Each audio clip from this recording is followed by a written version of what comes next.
que somos una organización de la sociedad civil formada por profesionales de distintas disciplinas, con más de 20 años de existencia y de trayectoria en esta problemática, por supuesto, y que nos convoca día a día.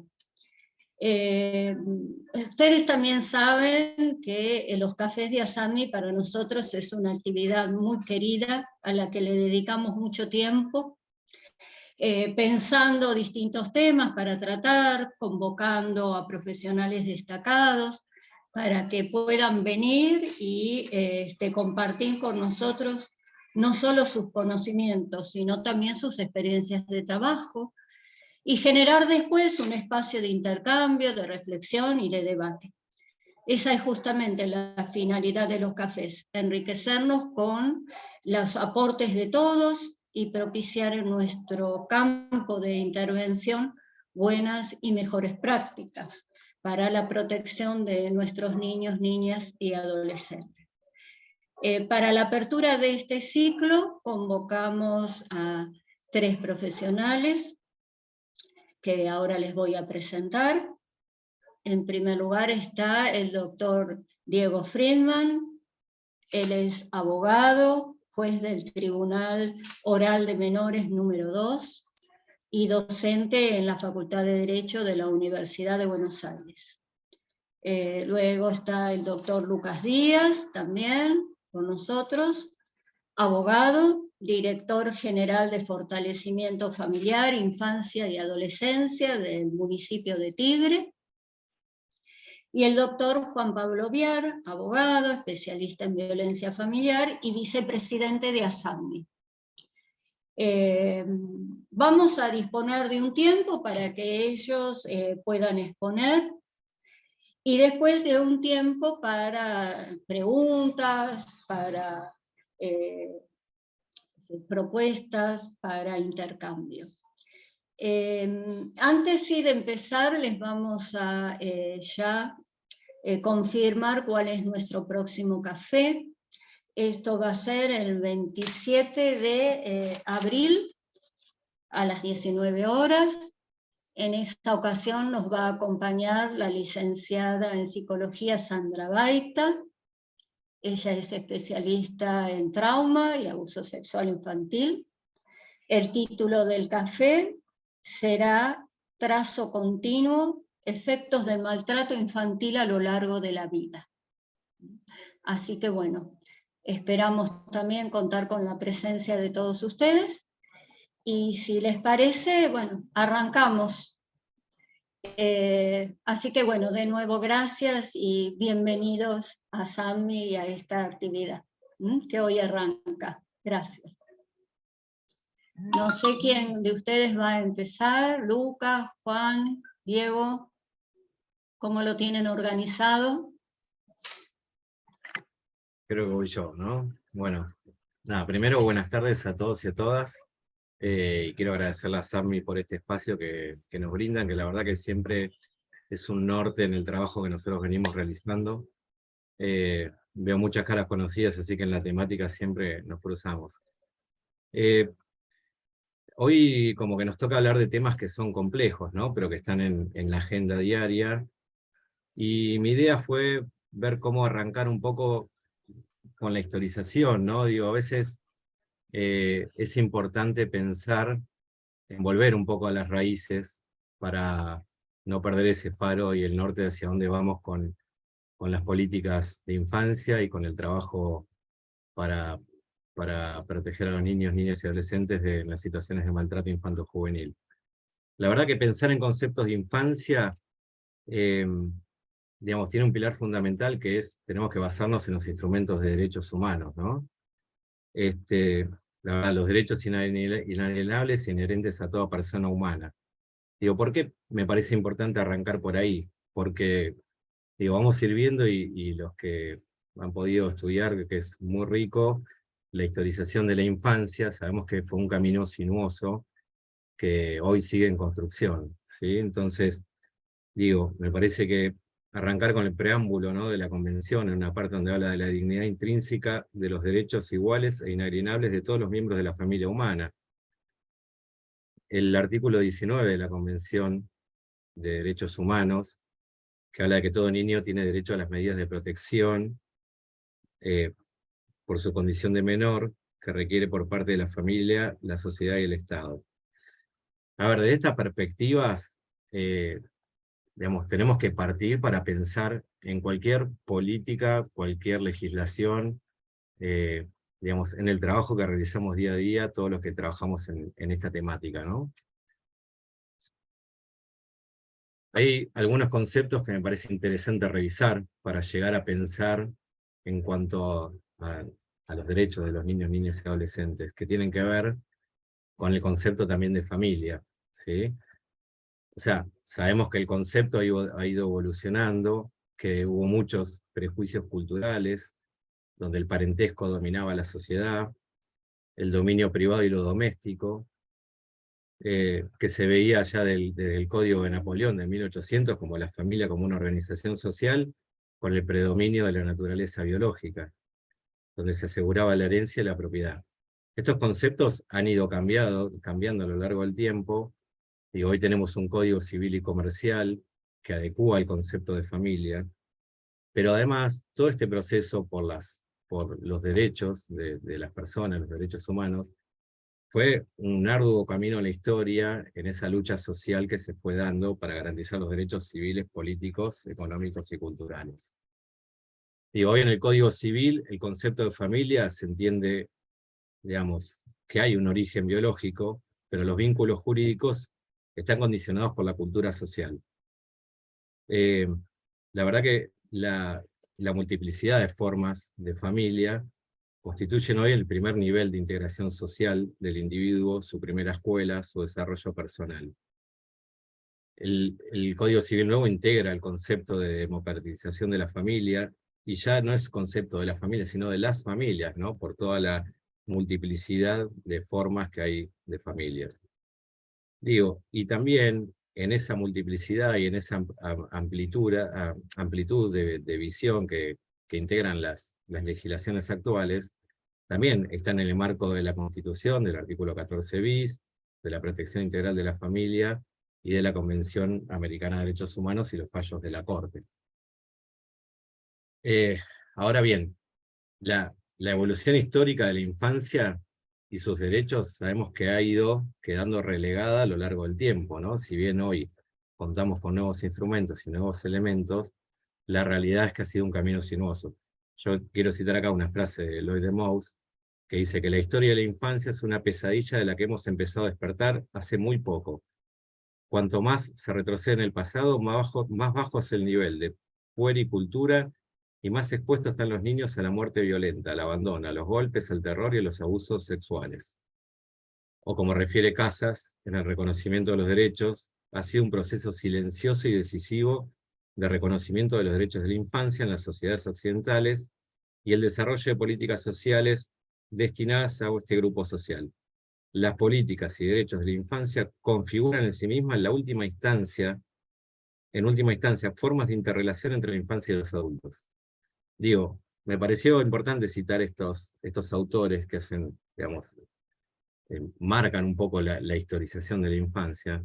Porque digo, si nosotros vemos en la historia, en la regla del tiempo, digamos, cómo se han ido desarrollando algunos instrumentos internacionales, o sea, tenemos que en el 1789 se dictó la Declaración de los Derechos del Hombre. Recién en 1959, la Declaración de los Derechos del Niño. En el año 1989 se dicta la Convención de los Derechos del Niño, que la ratifica el Estado argentino en el año 1990. En el año 1994 es incorporada a la Constitución Nacional, o sea, empiezan a tomar la Convención rango constitucional. Y recién en el 2005 tenemos una ley que se adecúa a la Convención, que es la 26061, que ya vamos a llegar un poquito a eso. Digo, me parece interesante pensar en esto, ¿no? Porque digo, en general, los que trabajamos en la temática estamos abocados a la práctica, al día a día, a los casos, pero estas son las cosas que nos hacen repensar hacia dónde vamos y de dónde venimos. Digo, la Convención Internacional de los Derechos del Niño, digo, es el corolario del reconocimiento social de los niños, niñas y adolescentes como sujetos de derechos, ¿sí? A partir de ahí es que tiene que empezar esta construcción legislativa, que es la que se viene trabajando. Digo, se empieza a enriquecer este concepto de los niños, niñas y adolescentes como sujetos de derechos con todos los instrumentos internacionales, las observaciones generales del Comité de los Derechos del Niño, la Organización de las Naciones Unidas, opiniones consultivas, Comisión Interamericana, resoluciones de la Corte Interamericana, es decir, todo un corpus iuris que integra lo que tiene que ver con los derechos niños, niñas y adolescentes a rango a nivel constitucional y de derechos humanos.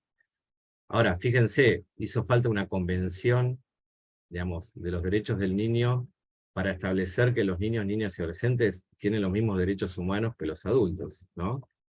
Digo, y en este camino, donde hoy estamos transitando, también pienso, ¿no?, que el artículo 4 de la Convención, que por ahí es el pilar que obliga a los estados a adoptar las medidas administrativas, legislativas, para dar efectividad a los derechos reconocidos en la Convención, nos marca un pilar por donde el Estado tiene que transitar para garantizar esos derechos.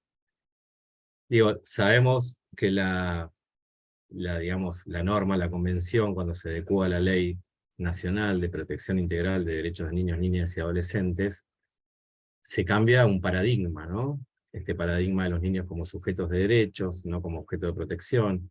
Ya lo habrán escuchado un montón de veces, pero digo, es en este camino, en esta nueva legislación, en donde se empieza a trabajar, digamos, en un marco distinto, o sea, en un sistema de protección, ya no, digamos, digamos, objetivos de protección aislados, o el niño como objeto de protección, como pasaban en los juzgados, digamos, de menores antes, sino que se empieza a trabajar en un sistema de protección. Ahora bien, ¿qué pasa? Los que por ahí tuvimos la experiencia de trabajar cuando estaba la ley, antes de la Ley de Protección Integral, digamos, los instrumentos de derechos humanos eran el norte, ¿sí? Porque teníamos obviamente una ley que tal vez no se adecuaba a estos instrumentos de derechos humanos, y por eso, digo, basábamos la fundamentación de las intervenciones que hacíamos en estos instrumentos de derechos humanos, que la verdad que hay que leerlos, hay que releerlos, hay que tenerlos todo el tiempo presente, porque es como son el faro para hacia dónde tenemos que ir.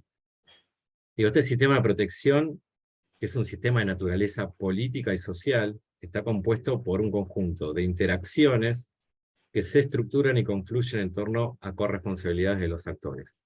Es decir, es un sistema de corresponsabilidad, donde todos somos partes de ese sistema, cada uno desde su función, y como al niño, niña y adolescente, como sujeto de derechos digamos, centro principal de esa intervención, ¿sí? En los distintos niveles, desde la familia, las organizaciones barriales, los referentes afectivos, digo, y después van escalando los distintos niveles de intervención, los servicios de protección, la justicia, todos los efectores que deban intervenir en esa protección.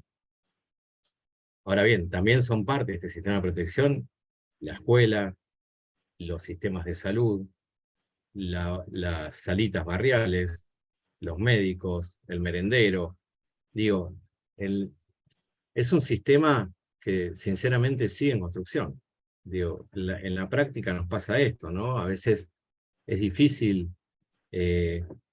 pensar una intervención como sistema, una intervención transversal, porque es lo que pasa habitualmente, más allá de que todos conocemos que esta es la manera de trabajar, la forma de trabajar, lo cierto es que esa construcción sigue en proceso.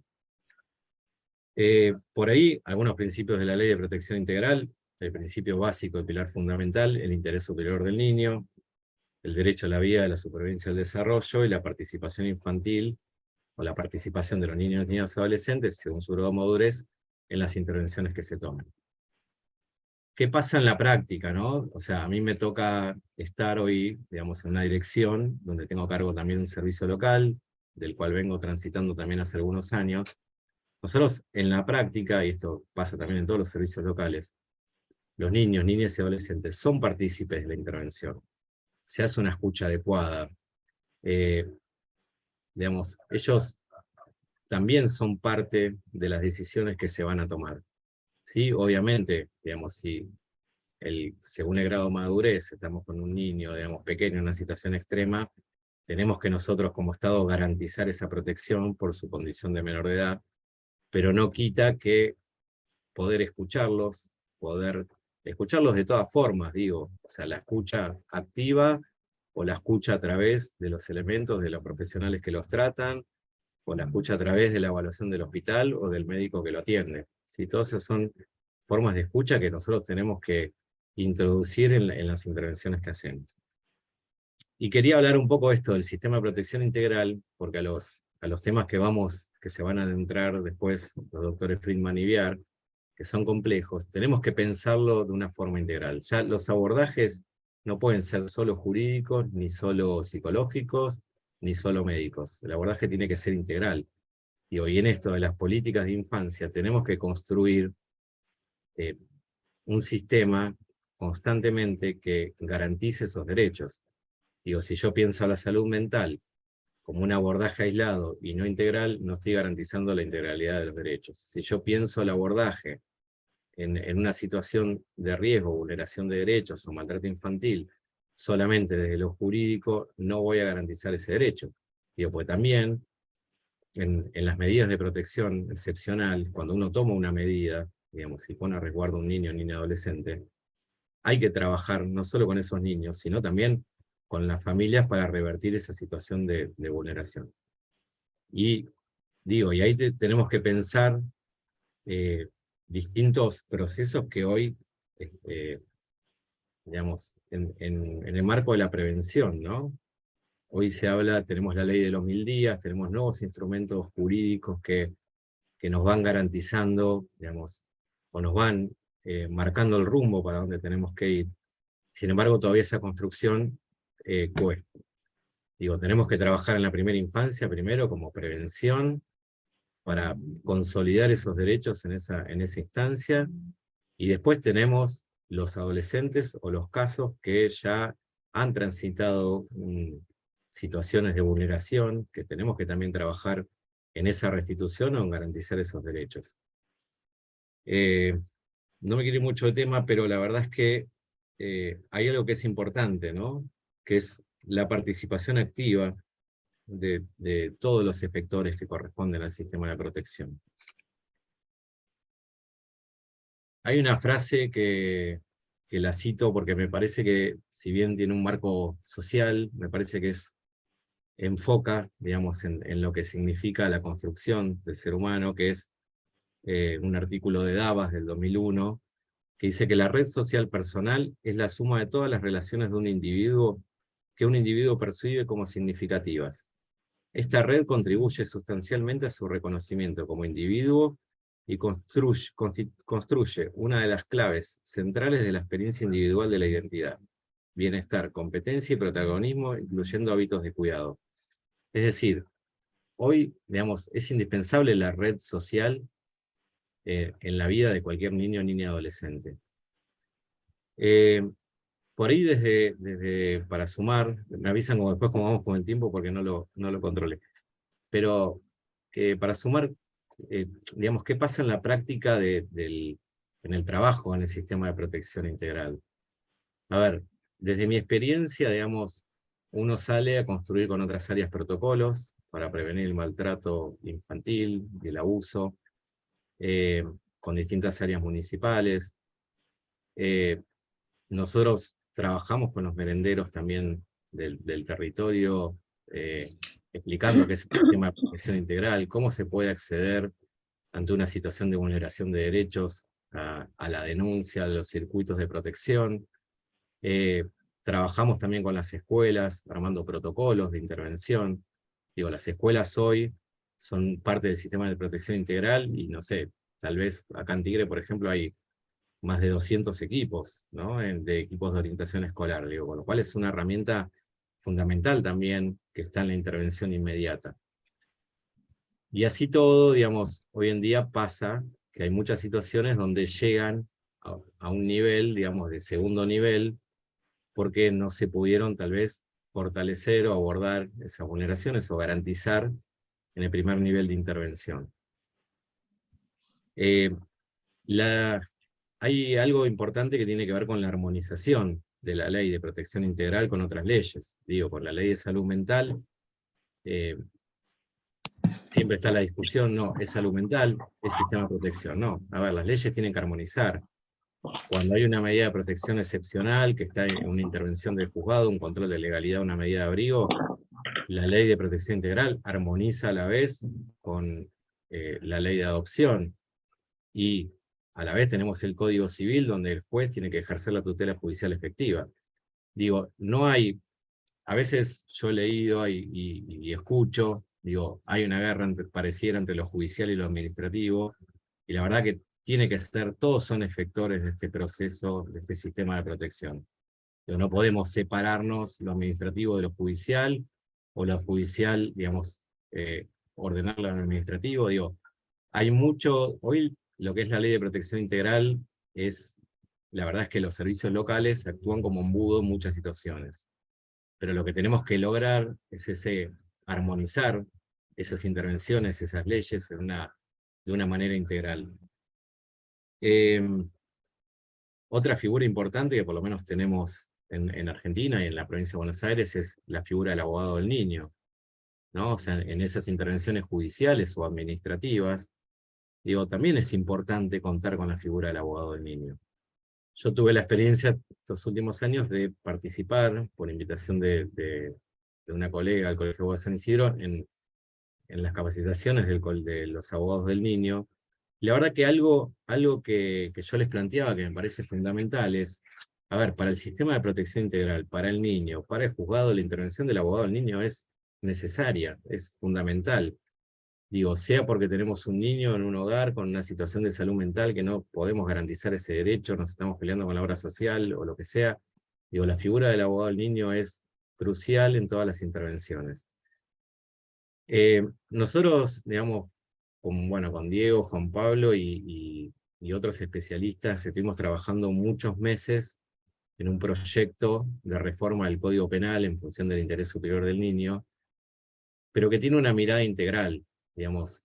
La verdad que nos convocó, yo ya no me acuerdo en qué año fue, por ahí después Diego y Juan Pablo lo pueden decir, nos convocó Jorge Volnovich a ese proyecto que empezó por lo que era el delito de maltrato, de abuso emocional, y empezamos a revisar el Código Penal completo desde el principio al final, desde los conceptos hasta distintas figuras que hoy no están configuradas en el código. Digo, porque en la práctica, ¿qué pasa?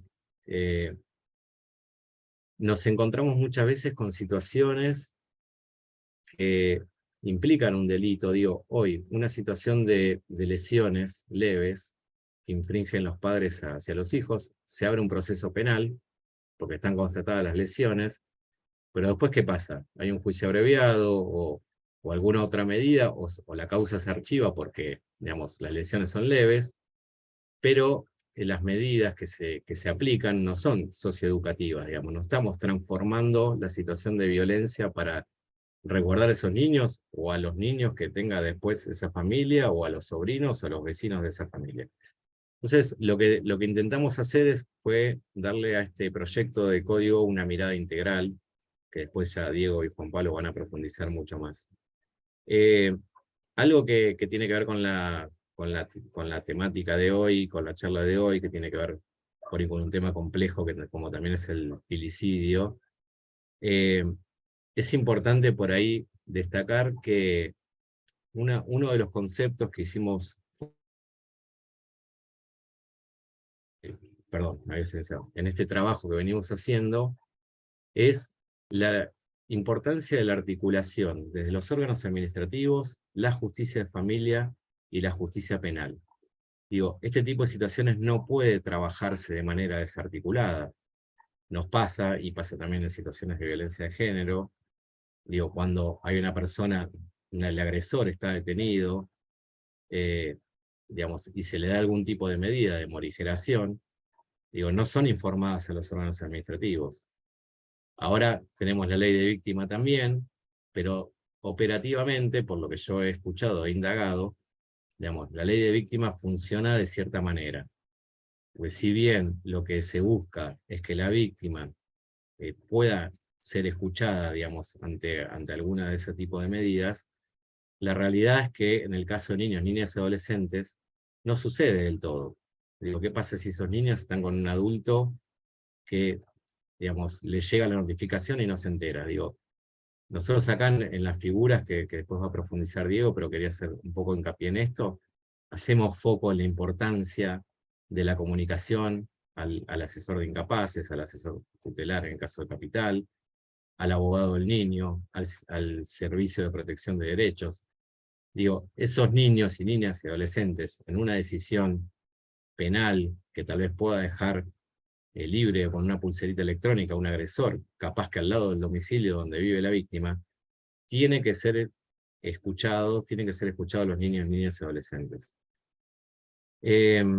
Bueno, no me quiero extender mucho más, pero en principio, nada, hoy tenemos toda una serie de nuevas legislaciones, ¿no? que se está concientizando en cuanto a lo que tiene que ver con los derechos de niños, niñas y adolescentes, con las garantías, con los procesos judiciales. Sin embargo, todavía tenemos mucho camino que recorrer. Me parece que tenemos que seguir trabajando entre todos los efectores en conjunto.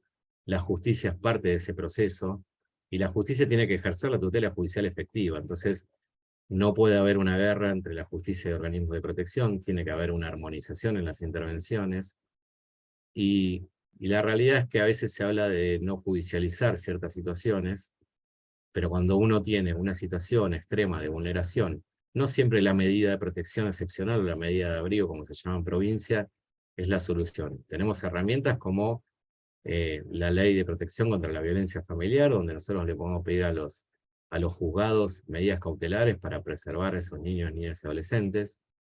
Y sin embargo, seguimos pensando que esas medidas que se dictan en favor de la infancia son de alguna manera accesorias a la del adulto, ¿sí? Porque eso es lo que pasa, ¿no? Si bien hoy en la práctica a nosotros nos pasa, por lo menos con los juzgados de Tigre, que la verdad que tenemos, tanto con los juzgados de Tigre como la Fiscalía, como mucha articulación, nosotros hoy pedimos medidas de protección para niños, niñas y adolescentes, medidas cautelares.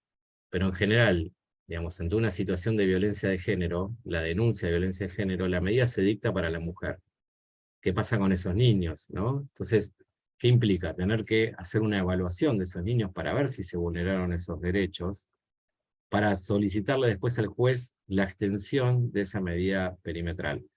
Digo, y tal vez en la denuncia ya están los elementos que acreditan que la violencia también se está ejerciendo, más allá de que siempre van a ser víctimas de esa violencia, pero hay casos extremos en donde el juzgado las podría dictar directamente.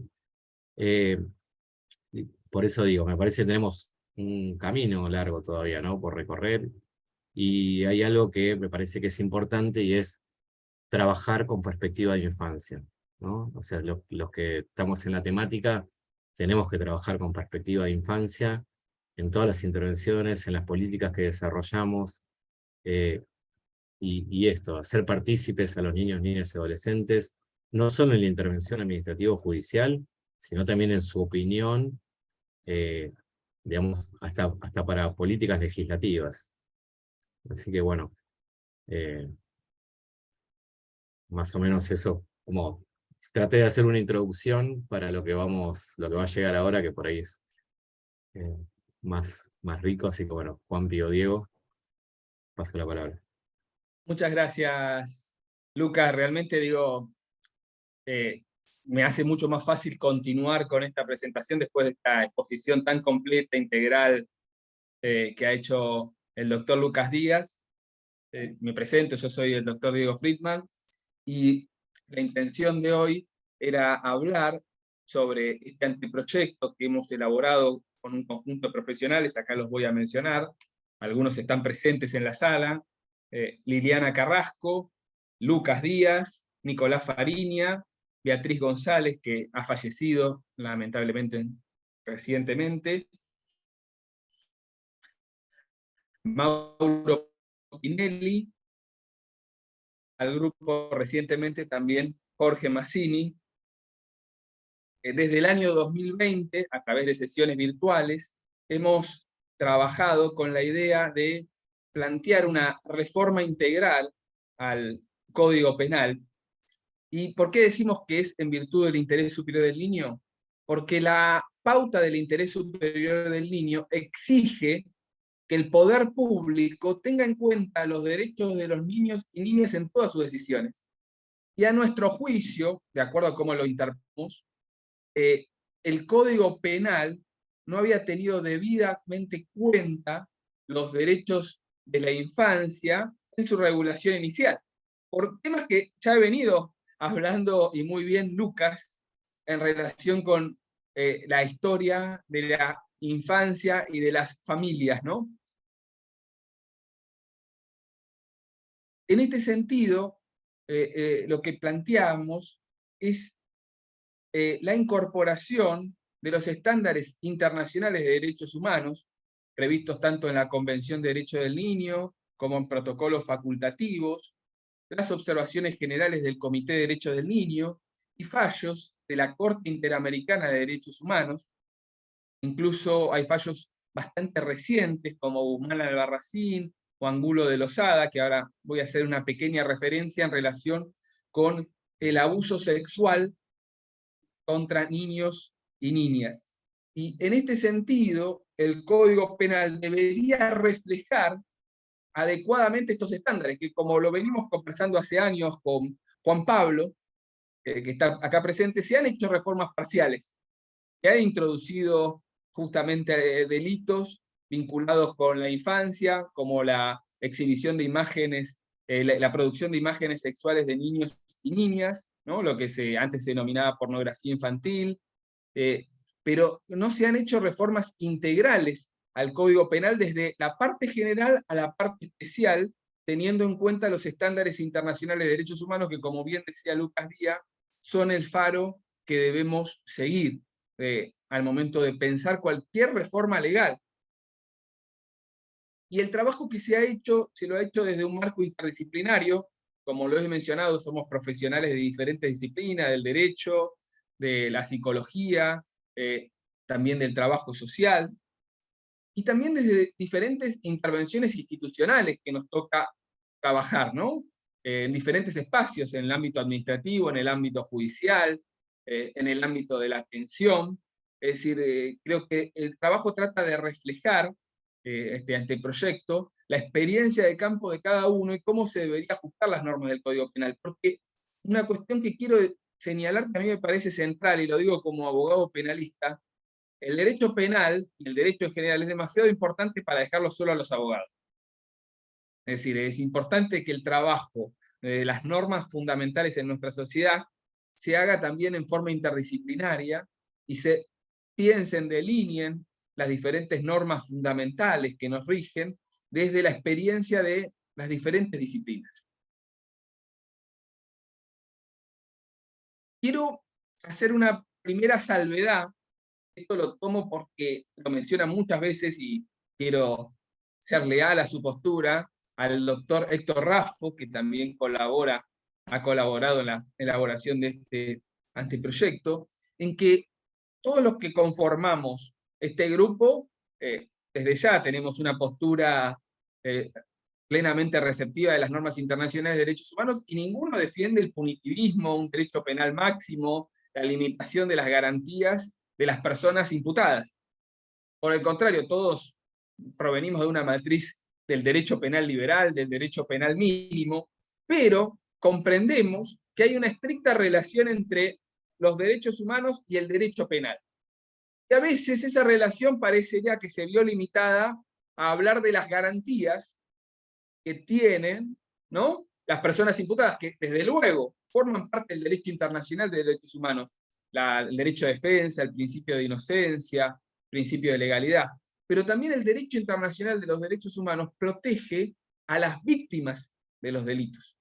Y en este sentido, también hay que repensar todo el ordenamiento jurídico en función de los derechos fundamentales de la víctima, lo cual muchas veces lo ha mencionado en forma expresa la Corte Interamericana y ha sido receptado por nuestra Corte Suprema de Justicia de la Nación.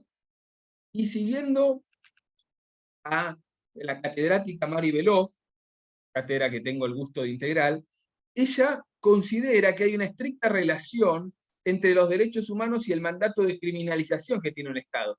Solo resulta legítima una pena cuando se reprime la afectación de un derecho fundamental, de un derecho humano. Entonces, si partimos de la idea de los derechos de la infancia y los contemplamos con su amplitud, tenemos que definir el mandato de criminalización de esos derechos de la infancia.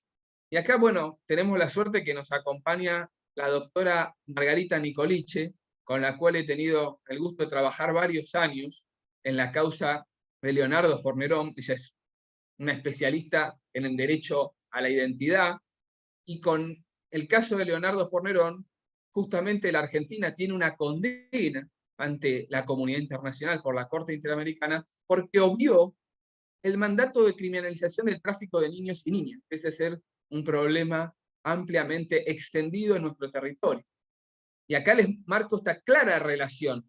Hay una protección del niño, como lo explicaba recientemente Lucas Díaz, al derecho a la identidad, a vivir con su familia, y de esto se deviene el mandato de criminalización del tráfico de niños, para evitar que se afecten el derecho de los niños y niñas que son vendidos a muy temprana edad, y una vez vendidos, después se ve ya afectado su derecho fundamental a vivir con su familia, su derecho a la identidad como derechos fundamentales. Entonces, de los derechos humanos deriva también un mandato de criminalización, y que justamente justifica el derecho penal.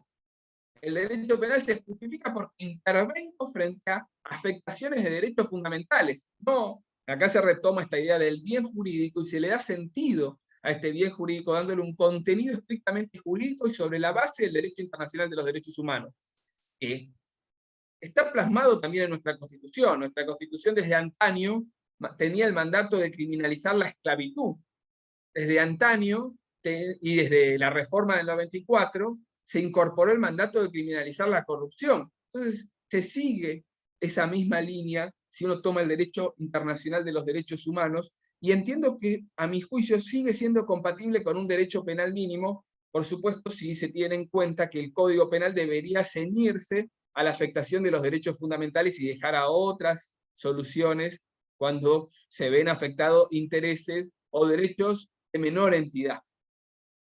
Por esto es una salvedad que quiero hacer, donde lo que estamos receptando en el Código Penal al crear figuras o ampliar figuras es tener en cuenta los estándares internacionales de derechos humanos o en algunos casos nuevas conductas que no fueron previstas por el legislador, que hoy afectan los derechos de los niños, como ocurre con el suicidio adolescente o las lesiones adolescentes a través de determinados mensajes que se difunden a través de los medios de comunicación, redes sociales o diferentes dispositivos que uno ya directamente ya le resulta como adulto difícil acceder y comprender, pero los niños y niñas y adolescentes ya se crían en ese entorno digital que, por supuesto, les da muchísima posibilidad de acceder a información, conocimiento, interrelación, pero tiene a su vez grandes peligros que justifican la intervención.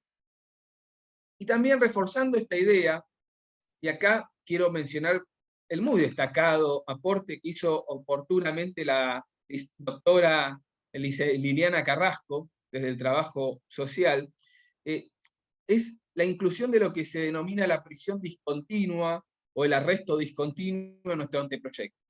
Explico mi situación como juez. Es decir, cuando yo tengo imagínense una problemática de violencia, ¿no? ¿Qué me ha ocurrido? Caso de noviazgos violentos. Hoy en día tengo dos salidas para resolver en el caso de que se compruebe la criminalidad de la conducta. Una salida, por supuesto, la que conocemos, de acuerdo a la escala penal, aplicar una pena privativa de la libertad. En los establecimientos penitenciarios, que todos conocemos cómo son, por documentales, por películas, por series,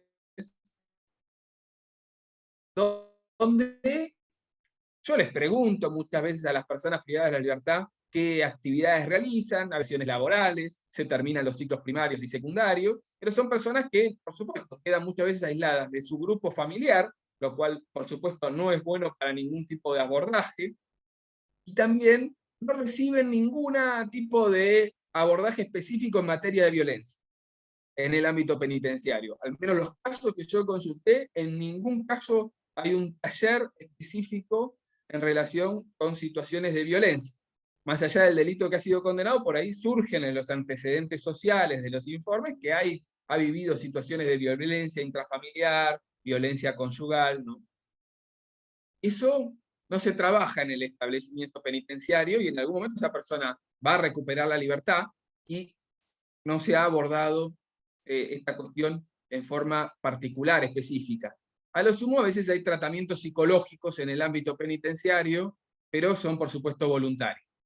Ahora, la otra salida que uno tiene como juez es no aplicar una pena privativa de la libertad, aplicar una condena condicional, lo que se conoce como una condena en suspenso, cuando se considera que la pena de prisión no va a ser superior a los 3 años, y disponer reglas de conducta en el medio libre. Es la misma solución que también uno puede aplicar sin declarar penalmente responsable a una persona a través de lo que se conoce como la suspensión del proceso a prueba o probation. Lo estoy simplificando, si queda alguna duda después la podemos conversar en la etapa de preguntas. Entonces uno le impone determinadas reglas de conducta en el medio libre. Por ejemplo, no acercarse a la víctima, no tener contacto por ningún medio, hacer un tratamiento psicológico, conseguir trabajo, terminar el ciclo educativo, capacitarse laboralmente. Por supuesto, los mecanismos de control de estas reglas de conducta, ya les advierto, son bastante endebles, en el sentido de que no hay un conjunto de profesionales que va a seguir a esta persona y va a ver si no puede conseguir trabajo, conseguirle el trabajo, ayudarlo a hacer el currículum vitae. No va a haber un grupo de personas consiguiéndole un turno para atenderse psicológicamente, personas que no tienen recursos económicos, no tienen obra social, y ver dónde le puede gestionar el turno. Entonces, cumplimiento de estas reglas a veces es difícil, y no es solo reprochable a la persona que resulta condenada, sino, como hablaba Lucas Díaz, la importancia de construir sistemas robustos, sistemas institucionales donde se articule lo judicial con lo administrativo, o un abordaje interdisciplinario que permita el cumplimiento de estas reglas de conducta. Y por otro lado, algo que les marco, porque lo tengo en algunas causas, he visto esta problemática en algunas causas de abuso sexual, donde no hay muchos abordajes en el medio libre, en la Ciudad de Buenos Aires y en la provincia de Buenos Aires, relativos al abuso sexual. Se trabaja mucho el tema de masculinidades violentas, pero son pocos los lugares donde se puede trabajar el abuso sexual infantil, intrafamiliar, en el medio libre, donde se realice un abordaje interdisciplinario, más allá del tratamiento psicológico. Esto es una cuestión a tener en cuenta y a trabajar si nos tomamos en serio la inserción social de estas personas y prevenir la reiteración de las conductas, neutralizar determinados elementos de riesgo. Ahora, algo que introducimos en el proyecto es la posibilidad de aplicar lo que se denomina arresto discontinuo o prisión discontinua durante algunos días de la semana en establecimientos diferentes al establecimiento penitenciario, y que en ese espacio se dé un abordaje interdisciplinario obligatorio para la persona en relación con hechos de violencia contra niños y niñas, y que esos espacios no dependan del Servicio Penitenciario Federal o de la policía, sino que dependan específicamente de los órganos de protección, que articuladamente puedan brindar este abordaje para prevenir nuevas situaciones de violencia. Y lo estamos previendo hasta para delitos con hasta penas de 4 años de prisión. Es decir, por eso marco esta idea del derecho penal mínimo, de darle alternativas a la justicia para, de alguna manera, una solución diferente a lo que se viene trabajando, porque lo que se viene trabajando vemos que no reduce la violencia en la sociedad. Y una de las funciones del derecho, y a mi juicio la función fundamental del derecho penal, es reducir los niveles de violencia en la sociedad, a través de una pena que debería tener su finalidad de prevención especial coercitiva. Lo marca la Constitución, lo marcan las normas internacionales de derechos humanos. Es decir, si aplicamos un castigo, más allá de retribuir el daño causado, debe contemplar un mecanismo para, de alguna manera, promover que esa persona se inserte socialmente. Hay que darle la posibilidad a esa persona que ha sido condenada de un abordaje integral desde diferentes disciplinas para reducir los factores de riesgo. Y como vemos que lo cual no funciona, bueno, proponemos esta alternativa. Por supuesto, pueden pensarse nuevas ideas, pero la idea es no repetir lo que se sigue haciendo, porque nuestra evaluación es que no ha reducido los niveles de violencia que existen en nuestra sociedad, que van increciendo, al contrario. Bueno, esto es uno de los aspectos que quería resaltar del proyecto. Quería, antes de darle la palabra a Juan Pablo, mencionar algunas de las reformas que están previstas. Por supuesto, van a ser meramente los títulos, no nos va a permitir desarrollar demasiado. Cada una de estas reformas podrían dar lugar a grandes debates, reflexiones. Una de las cuestiones que nos hemos atendido es el tema del abuso sexual, la regulación en el artículo 119, y lo que hacemos directamente es que en el artículo 119 se prevén las diferentes modalidades del abuso sexual infantil, y lo que es, o el abuso sexual contra niños y niñas, y lo que es el abuso sexual contra personas adultas va a quedar en el artículo 120. Eliminamos de cuajo la figura del abuso sexual, antes conocida como estupro, de acuerdo a los estándares que ya ha marcado la Corte Interamericana en el caso Guzmán-Albarracín. Y ahí, en esta regulación del artículo 119, introducimos la posibilidad del abuso, tanto con el contacto físico o sin el contacto físico, porque ya se han dado supuestos de abuso sexual con modalidades virtuales, donde la persona entra en contacto con el niño y adolescente, se extiende, es decir, es más agravada que la circunstancia del grooming, meramente el acercamiento con la finalidad de cometer un delito contra la integridad sexual, sino que directamente empieza a cometer el delito contra la integridad sexual respecto del niño o la niña, extorsionándolo, obligándolo, presionándolo, por ejemplo, para que se introduzca un dedo en la cavidad anal o vaginal, para poner un ejemplo. Y esta es una modalidad de abuso a distancia virtual que se discute su tipificación en el Código Penal vigente por considerar que el abuso sexual implica el contacto físico.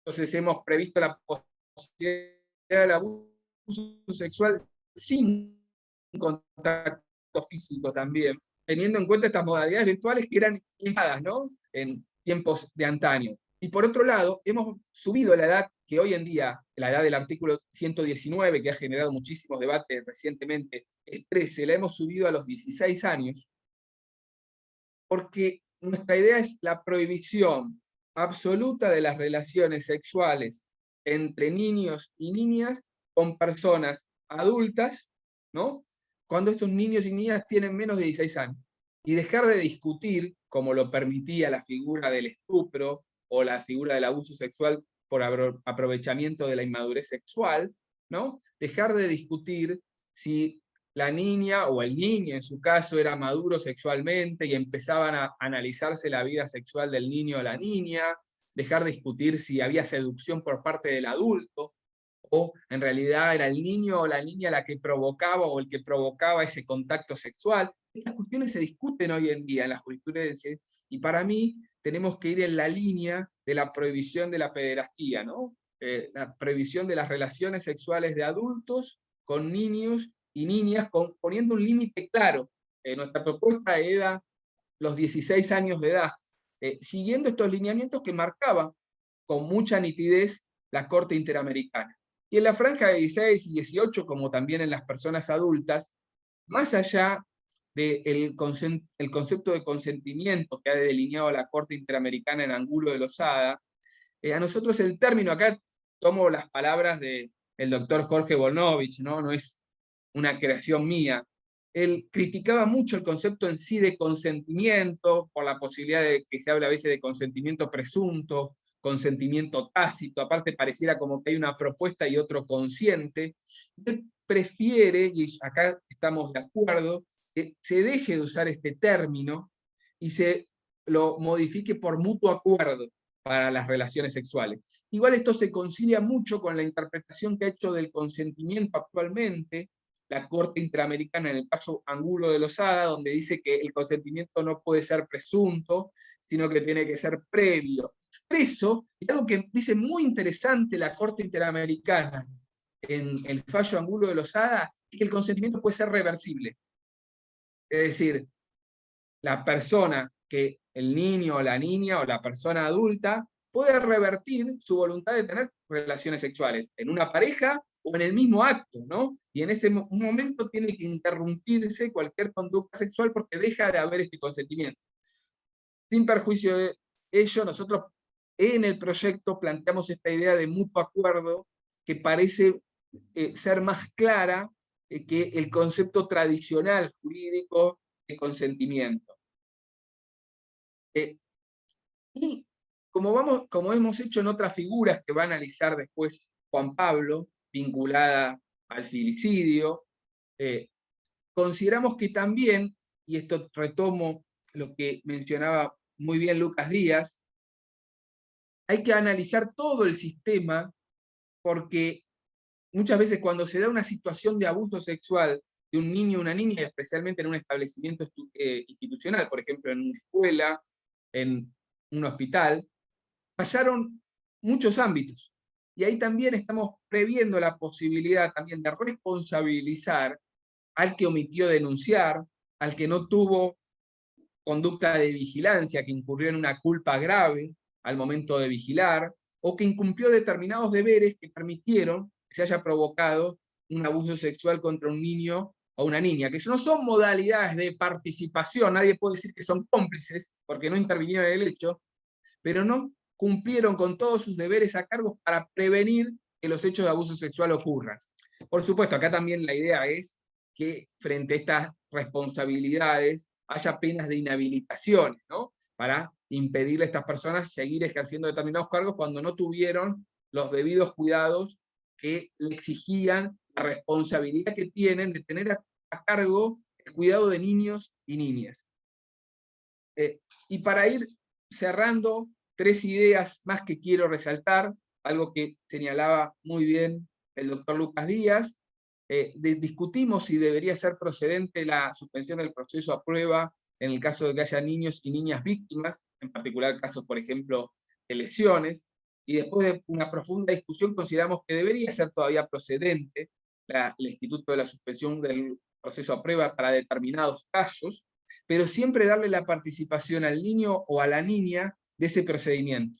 Escucharlo directamente, o en su caso a través del abogado del niño o de la niña, o a través del asesor de menores. Es decir, darle participación que hoy no la tiene en la suspensión del proceso a prueba, y que lo único que se le pregunta es si está de acuerdo con una reparación económica, no con la solución que le va a dar el juez o la jueza interviniente. Y también, acá quiero mencionar al licenciado Mauro Pinelli,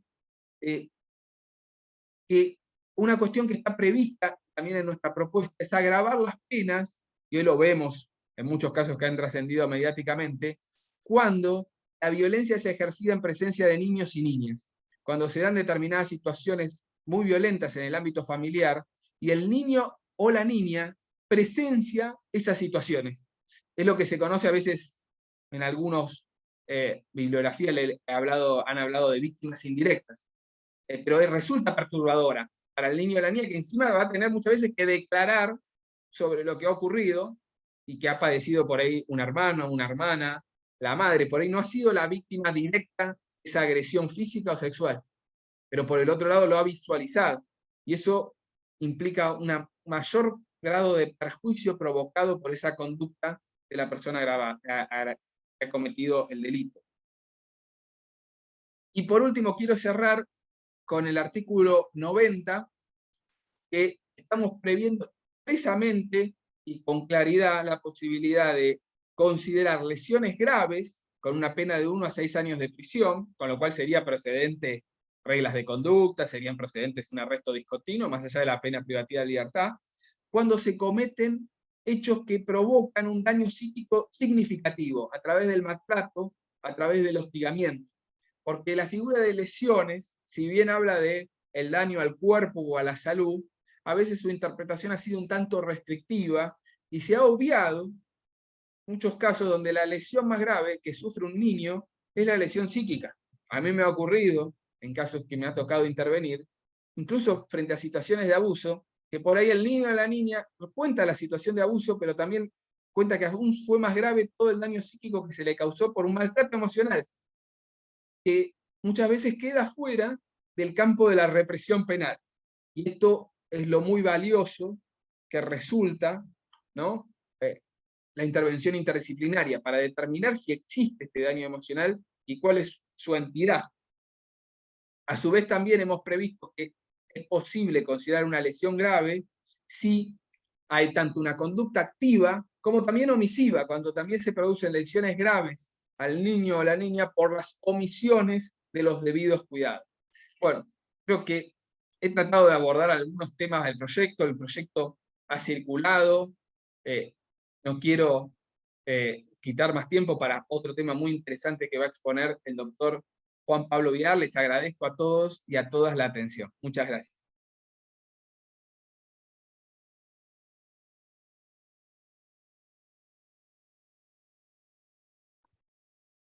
Hola. ¿Se te escucha bien, Juan? Si Estamos, querés, Juan, puedes te escuchamos compartir. bien. ¿Se me escucha bien? Sí, dale, adelante. Voy adelante con el Power, a ver si se ve. Ya podés compartir. Ah, pará. Primero tengo que compartir. Ahí va. Bueno, buenas tardes. Muchas gracias a todos y a todas. A Sadni, Grupo 9 más. Muchos y muchas conocidas.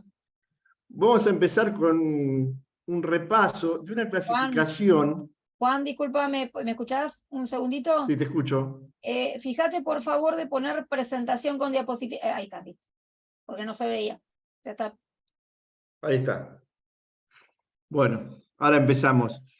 Hecho los agradecimientos y los saludos, vamos a empezar con algunos conceptos básicos respecto al filicidio. Esta es una clasificación que es de 1969 de Rechnik, se sigue usando, que explica que hay diferentes formas por el cual el filicidio, entendido como la muerte de un niño, una niña, un adolescente o un adolescente por parte de sus padres, sus madres, sus cuidadores, se dan por diferentes motivos. El primer motivo es o uno de los motivos de la clasificación es el filicidio altruista, que ocurre cuando hay una situación de desesperación de los progenitores, el padre de la madre, muchas veces relacionadas a una enfermedad crónica o muy dolorosa de los hijos, y en realidad ellos quieren terminar con el sufrimiento de los hijos y de las hijas. Suele seguir a esto situaciones de suicidio. Hay otras situaciones de filicidio altruista donde hay desesperación, por ejemplo, por situaciones de extrema pobreza o marginalidad, donde ocurre esto. Los padres, las madres matan a sus descendientes y normalmente o habitualmente se suicidan. Hace poco, en enero de este año, ocurrió un hecho en Misiones, aunque esto estaría relacionado a un parecido, ¿no? De una madre que ahogó a sus dos hijos e intentó ahogarse ella, a otro supuesto. En el filicidio altruista, el deseo, la voluntad de la persona es terminar con el sufrimiento de los hijos, de las hijas. Otra clasificación es el filicidio psicótico agudo, ¿sí? Que tiene que ver claramente con lo que en el derecho implica una situación de inimputabilidad de la persona. La persona, para el derecho penal, no puede comprender la criminalidad del acto ni dirigir sus acciones, y no se puede confundir la situación del filicidio psicótico agudo, ¿sí? Que puede sufrir una madre, está más emparentado a las madres, y demás también hay por parte de padres, con situaciones que por ahí tienen que ver más con, digamos, depresiones posparto y demás, que de ninguna manera justifican un filicidio. Hace unos años estuvimos en un congreso en Chile y un fiscal presentaba con preocupación que la legislación chilena consideraba, y de alguna manera consideraba lo que históricamente en nuestro Código Penal era el infanticidio, ¿sí? Que era una forma absolutamente atenuada de homicidio cuando la madre mataba a su criatura dentro de las primeras 24 horas del parto, lo cual, decía él, era una invitación, y él y otra gente bregaba por la modificación del Código Penal vigente en Chile en ese momento.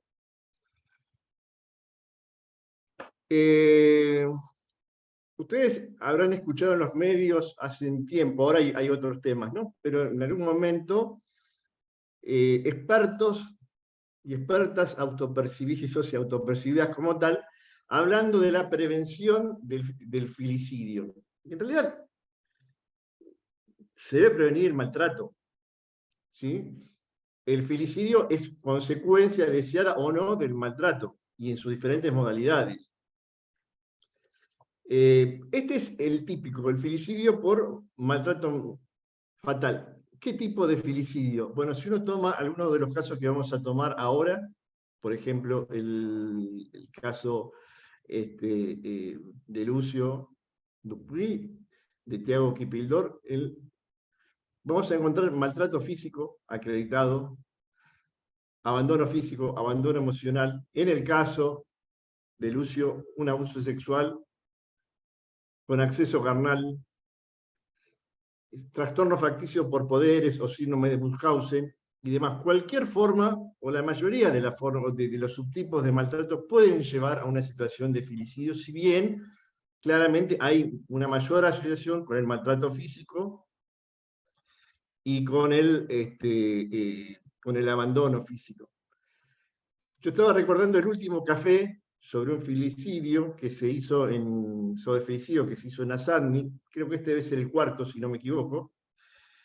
El último, que fue en el año 2021, no, 2022, era el caso de Emma. Emma era una niña que estaba en un sótano y estaba privada de todo tipo de derecho, cuidado y demás. Incluso los vecinos desconocían su existencia. Bueno, ella fue víctima de maltrato físico, de abandono extremo a un grado de desnutrición inconcebible y también de abusos sexuales con acceso carnal graves.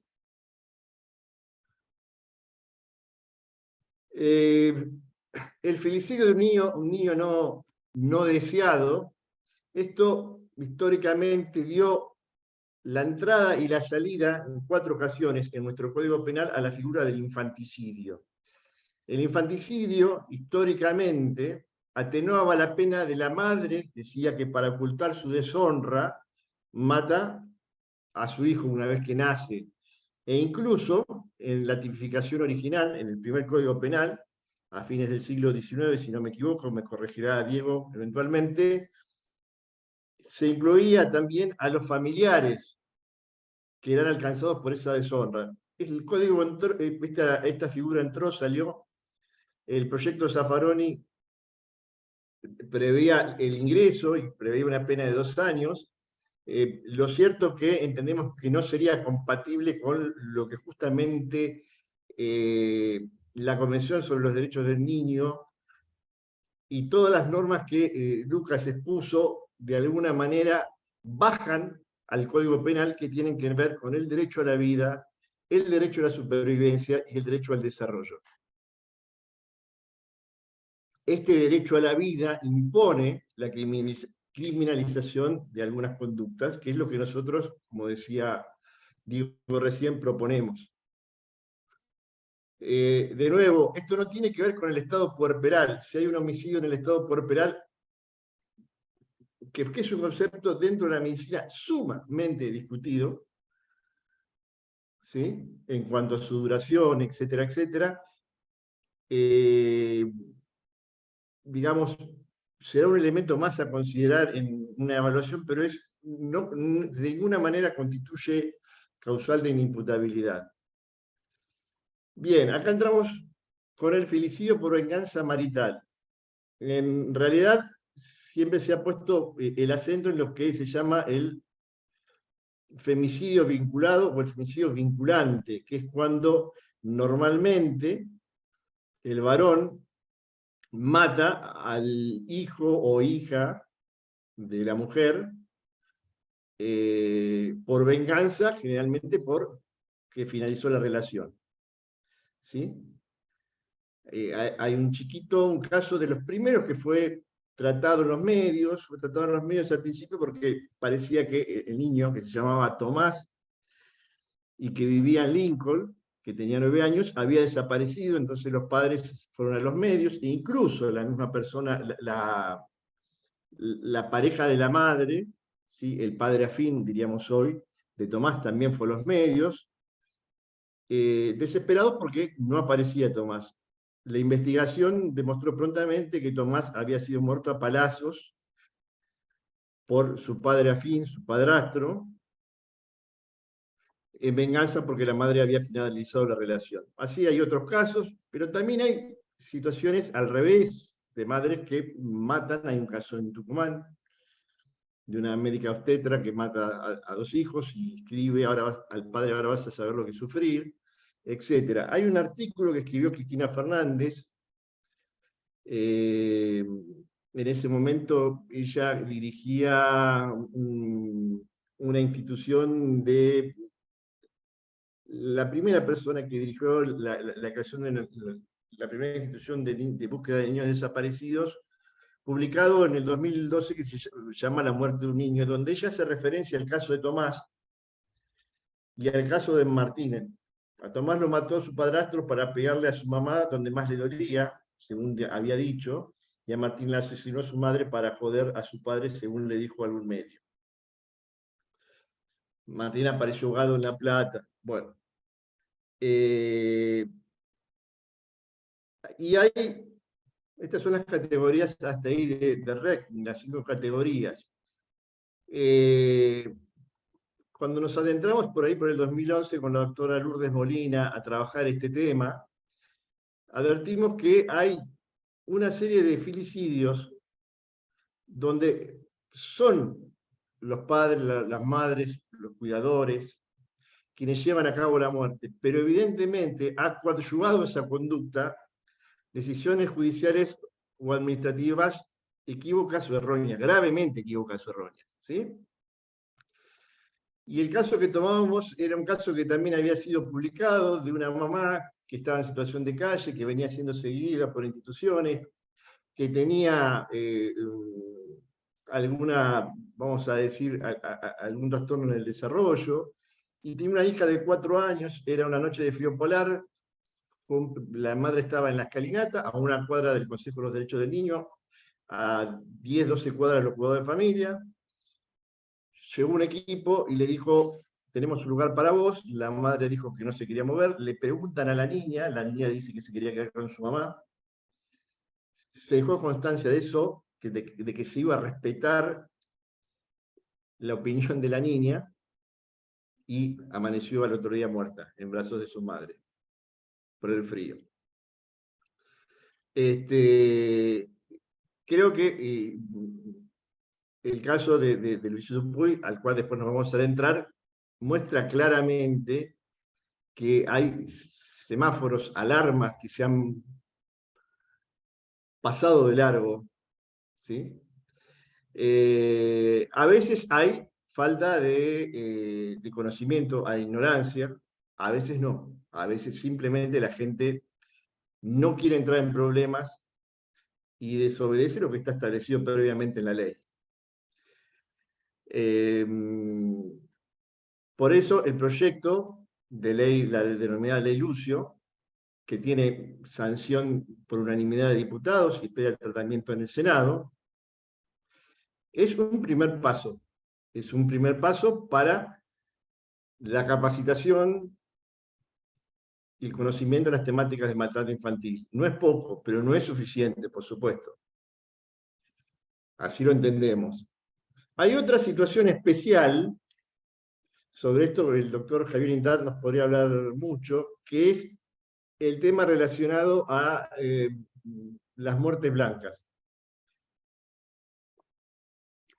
Denominado en medicina síndrome de muerte súbita del lactante. ¿Existen las muertes blancas? Sí existen, desgraciadamente existen. Pero también investigaciones hechas desde hace mucho tiempo demuestran que hay muchas situaciones de filicidios por maltrato que son encubiertas tras muertes blancas.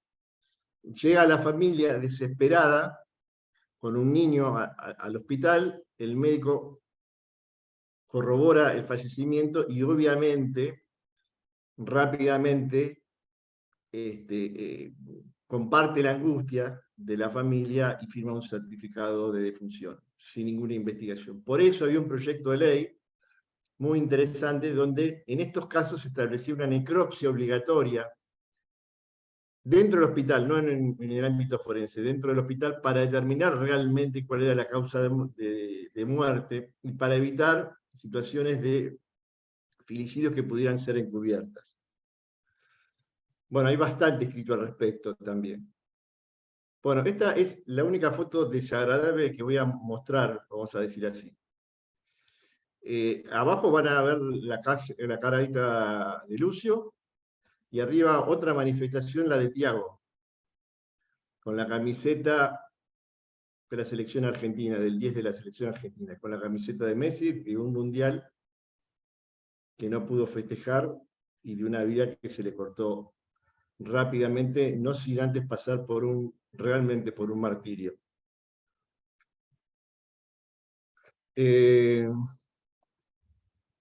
Agradezco a Matilde Alonso de Salta, la doctora Matilde Alonso, que me corroboró que estas sentencias que voy a citar ahora están firmes y consentidas, ¿no? Ella presentó, si no me equivoco, en un café de la pandemia, entiendo que fue en el 2020, el caso completo. Lo interesante de este caso de Thiago, que es que se avanzó, al igual que otro caso que por ahí pueden recordar en los medios de Agustín Marrero, se avanzó hacia otras personas aparte de los padres. Se avanzó hacia las personas que habían intervenido, a funcionarios públicos y demás, inclusive al juzgado de familia que habían intervenido. Thiago tenía 4 años y vivía junto a sus 3 hermanos, no con sus padres biológicos, sino en un programa de sistemas alternativos de la Dirección General de Niñez y Familia. Murió debido a un cuadro de pulmonar agravado y tenía signos de desnutrición, y su hermana Magalí fue internada en un estado de salud con indicios de maltrato físico. Tenía una cantidad enorme de lesiones de antigua data. Bueno, ¿qué fue lo que determinaron los tribunales y cómo terminó la situación? Porque entiendo que el fallo ha quedado ya firme, ya se han terminado las instancias recursivas. Patricia Sánchez fue condenada a la pena de prisión perpetua por ser condenada autora de homicidio doblemente calificado por ensañamiento y por placer. Y tentativa doblemente calificada y ensañamiento por placer en perjuicio de la hermanita. ¿Sí? Ustedes vieron que, y está muy bien, que los nombres de los niños se preservan y se preservan cada vez más. En algunas instituciones ya normalmente se usa el nombre de pila y del apellido simplemente se señala la inicial. Salvo los casos de los niños que pierden la vida parte de las personas que tienen que ejercer cuidado sobre ellos. En ese caso se los menciona, y no está mal que se los mencione, de la misma manera que se menciona a los desaparecidos, de la misma manera que se menciona a los héroes de Malvinas, que se los recuerde y que de alguna manera se los honre y que sean el faro para modificar el sistema en todo lo que se pueda. En ese caso, si bien había muchos más imputados, se condenaron por incumplimiento de los deberes de funcionario público en concurso irá con falsedad ideológica a 2 profesionales, las menciono con nombre y apellido porque es una sentencia que está firme, Lorena Alejandra Rechuto y Jacqueline Mónica Rosas, psicólogas, a la trabajadora social María del Huerto Vargas y al médico Sergio Alejandro Gonza, por incumplimiento de los deberes de funcionario público, decía, en concurso real con falsedad ideológica, a una pena de condena a ejecución condicional y una inhabilitación temporal para desempeñar su cargo. O sea, concretamente no fueron presos ni presas. Bien.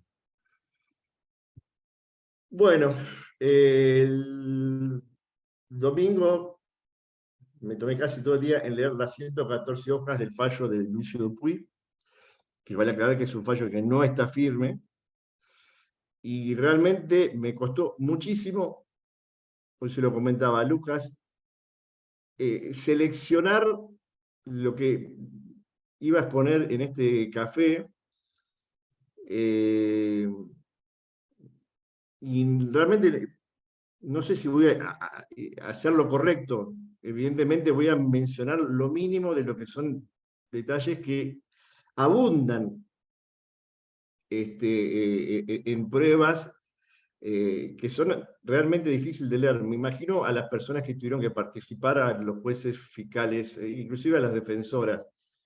Bien, Lucio Dupuy, a partir del 31 de julio del año 2020, donde por un acuerdo en el juzgado de familia, la madre recupera el cuidado personal, o sea, la cotidianeidad. Lucio estaba viviendo con otros familiares, tampoco estaba viviendo con el padre.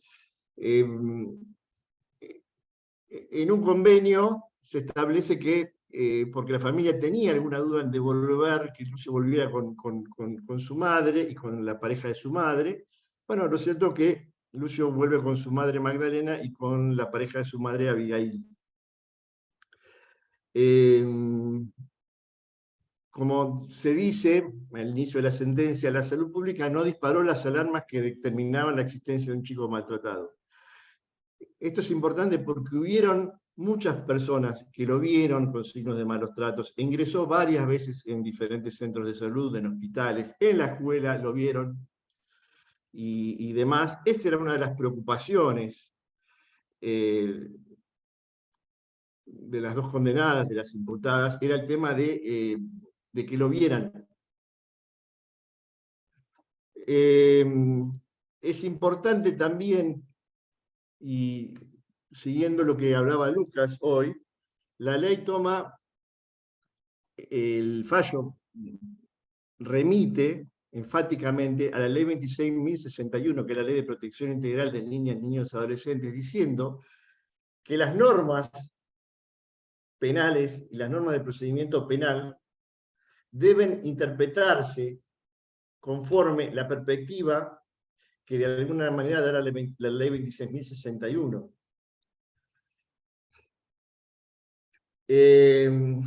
Una de las cosas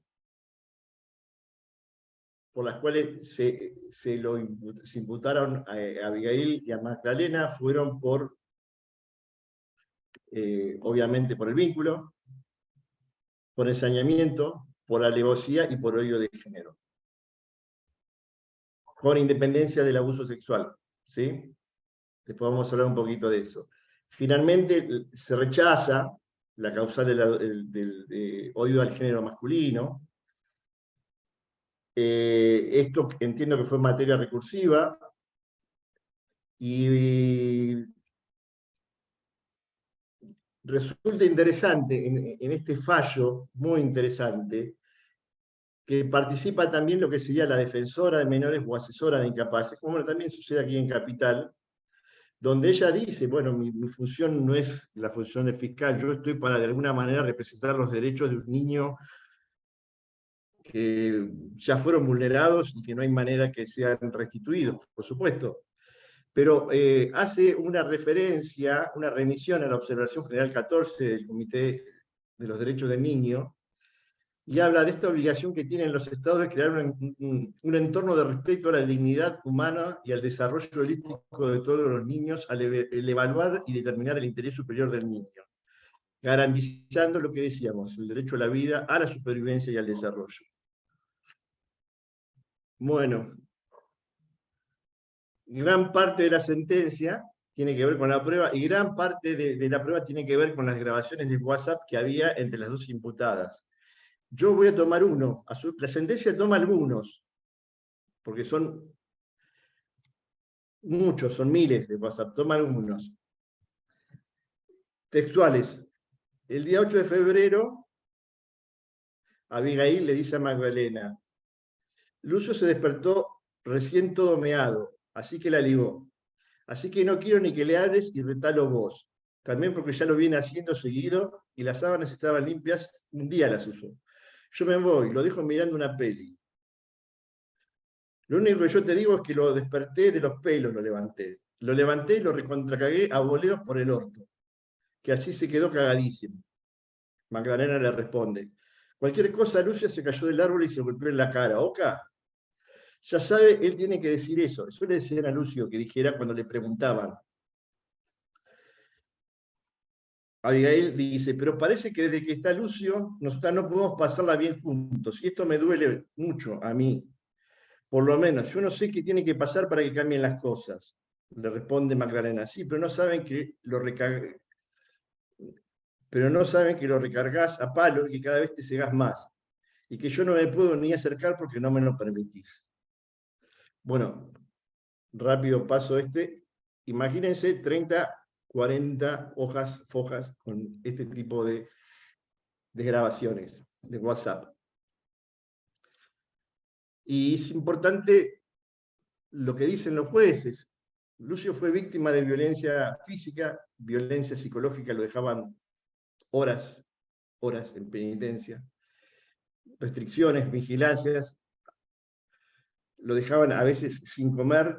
Los testigos declaran que cuando lo invitaban a comer comía desaforadamente. Cuando no había falta de recursos para alimentarlo adecuadamente, por supuesto, y resaltan el ocultamiento de los hechos y la acomodación de los discursos. De hecho, al momento que muere Lucio, salen, se monta una escena diciendo que entraron ladrones, que lo golpearon, que lo mataron y que posiblemente lo violaron. Entonces, una parte de las declaraciones del médico, la voy a pasar medio de largo, pero ¿se acuerdan de la zapatilla del caso Fernández, de Fernando Báez Sosa Báez? La famosa zapatilla, acá había una zapatilla tatuada sobre todo el cuerpito de Lucio. Lucio pesaba 24 kilos. Bien.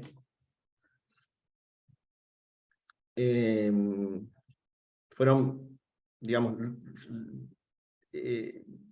Lucio estaba boca abajo, inconsciente, y sobre eso eran pisadas y pisadas donde quedó tatuada la marca de la zapatilla. Bien. Brevemente, ¿por qué se condena a las imputadas? Abigail, obviamente, por supuesto, la agravante por ser ascendiente, por ser la madre, la agravante por alevosía. La alevosía se entiende como una situación de impunidad total donde la víctima no tiene ningún tipo de defensa. Siempre hay alevosía en los filicidios. Es difícil pensar que un niño se pueda defender, donde haya una facilitación del homicidio, y por ensañamiento, que vamos a ver que es un exceso, un plus a las lesiones que lo llevaban a la muerte. En este caso, y leyendo todo el fallo, creo que no queda ninguna duda en este caso, lo mismo en el caso de Agustín Marrero, lo mismo en el caso de Tiago Quipildor, parece que no alcanza, y esto se ubicaría dentro del terreno de las torturas. Bien, ¿qué es lo que proponemos entonces específicamente en este anteproyecto modificar y establecer claramente que cuando un niño o niña adolescente sea muerto por parte de una persona mayor de edad, mayor de 18 años, la única pena posible sea la reclusión o prisión. Que cuando un niño sea muerto por parte de quien ejerce la responsabilidad parental, la adopción, la tutela, la guarda, la curatela, también se ponga esta misma pena. Y que no sea posible aplicar las circunstancias extraordinarias de atenuación, que es aplicar de 8 a 25 años de prisión. ¿Bien? Además de eso, proponemos la inhabilitación perpetua de la responsabilidad parental para ejercerla sobre cualquiera de sus hijos, o en su caso la inhabilitación perpetua en el ejercicio de la adopción, guarda, tutela o curatela. Esta es la primera propuesta. La segunda propuesta ya tiene que ver con creación de figuras donde se establece una pena para, no voy a mencionar, los terceros, integrantes de establecimientos de salud, educativo, de protección, deportivo, religioso, social, asistenciales, fuerzas armadas o de seguridad, que incumplieren con los deberes a su cargo, ocasionando la muerte de un niño o niña. Esta es la primera. La segunda figura, lo mismo, con otra penalidad, si las circunstancias permiten establecer que el hecho no se hubiera cometido de haber mediado la debida vigilancia o adaptado los recaudos necesarios. Y la tercera es la habitual, lamentablemente, cuando se tome conocimiento del hecho y no lo denuncie o no lo comunique a la autoridad competente. ¿Sí? Hoy, estas conductas, cualquiera de las tres que mencioné, podrían ser interpretadas en algunos casos como incumplimiento de los deberes de funcionarios públicos, pero acá estamos pensando en una penalidad mayor. Quienes han visto al inicio de la pandemia el documental Justicia para el Pequeño Gabriel, habrán visto una imagen donde el fiscal llama a todos los trabajadores sociales que habían intervenido, los mira, no los deja sentar y de pie les dice, bueno, ustedes han tenido que ver con la muerte y con todo el maltrato de Gabriel porque hubo infinidad de intervenciones. Yo voy a pedir una pena de 8 años para todos ustedes, de cumplimiento efectivo. Lamentablemente, en ese caso, se condenaron a los padres, pero no hubo pena para los funcionarios. Entonces, a partir del caso Lucio, estuvimos debatiendo en el grupo 9, porque el anteproyecto no es como tal, no está terminado, y consideramos que realmente no llegan a los agravantes, la alevosía, el ensañamiento, el odio, ¿sí? O el placer, en el caso de Tiago, no llegan a, de alguna manera, tipificar una conducta que es de tortura. Porque Lucio, al igual que Tiago, fueron torturados durante meses. Lucio fue accedido,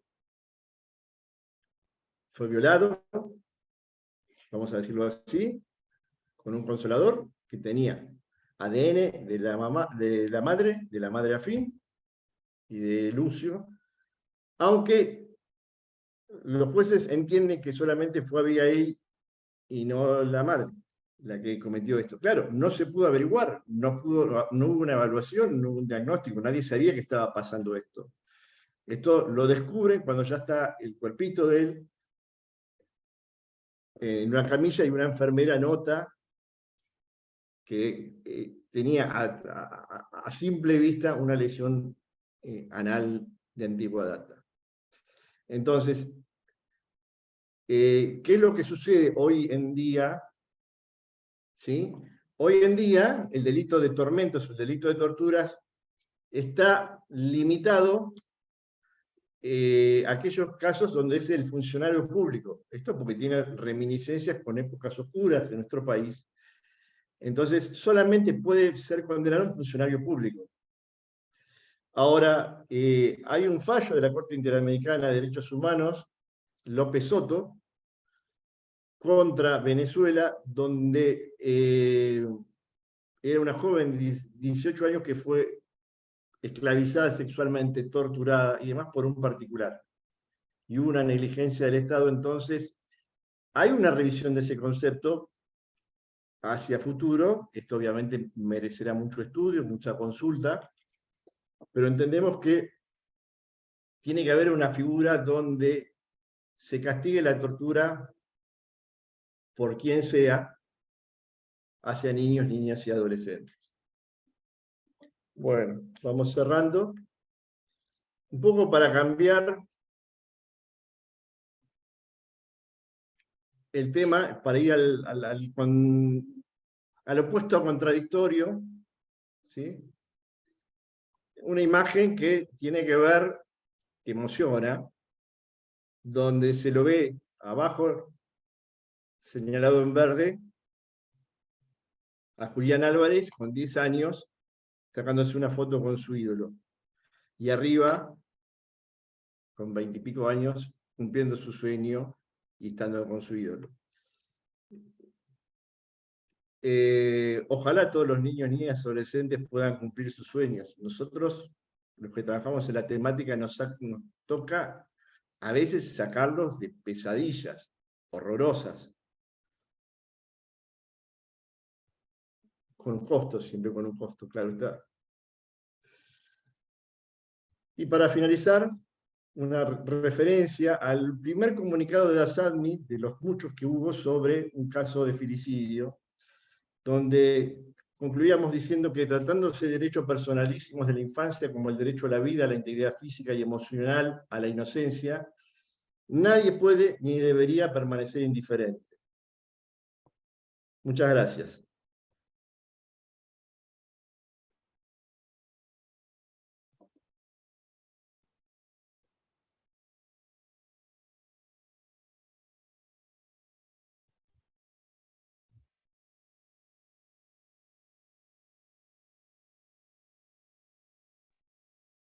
Bueno, vamos a ir retomando algunas de las preguntas que están en el chat, si ustedes las pudieran ir leyendo, pero si no las puedo retomar.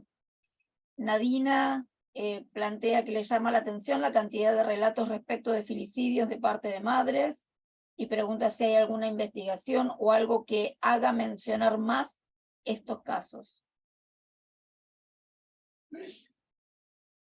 Si quiere contestar. Contesto. Lo único que hay parecido es lo siguiente. Nuestras Manos, que es la organización que dirige la doctora Lourdes Molina, hace mucho tiempo, emulando lo que hizo la Casa del Encuentro, hace mucho tiempo con los femicidios, hicieron lo mismo. Empezaron, repartiéndose la tarea, a buscar en los medios gráficos, o sea, en los diarios, por lo menos los de mayor circulación, en la mayor cantidad posible, el reporte de niños muertos. Se encontraron que, por ejemplo, en un año del total de homicidios, creo que son 72, más del 30% eran niños, niñas o adolescentes. De ese porcentaje, había un porcentaje más importante en ese momento de padres varones, después seguían padres mujeres y muchos casos de padres ambos, ¿sí? En el caso de Tiago fue papá y mamá, vamos a decir. No eran papá y mamá, sí, lo eran, estaban cumpliendo esa fusión, claramente, ¿no? Hay casos que dijimos hace poco en un comunicado de ASADMI, el sexo y el género no tienen nada que ver con la comisión de los filicidios. Pero no hay números, y sería muy, muy importante, ahí la veo por ahí, no sé si estaba o se fue la doctora Benjotti, que nos pueda decir algo. Ahí me está haciendo seña, que no quiere decir nada, Pensé que sabía. pero sería muy importante hacer una investigación al respecto.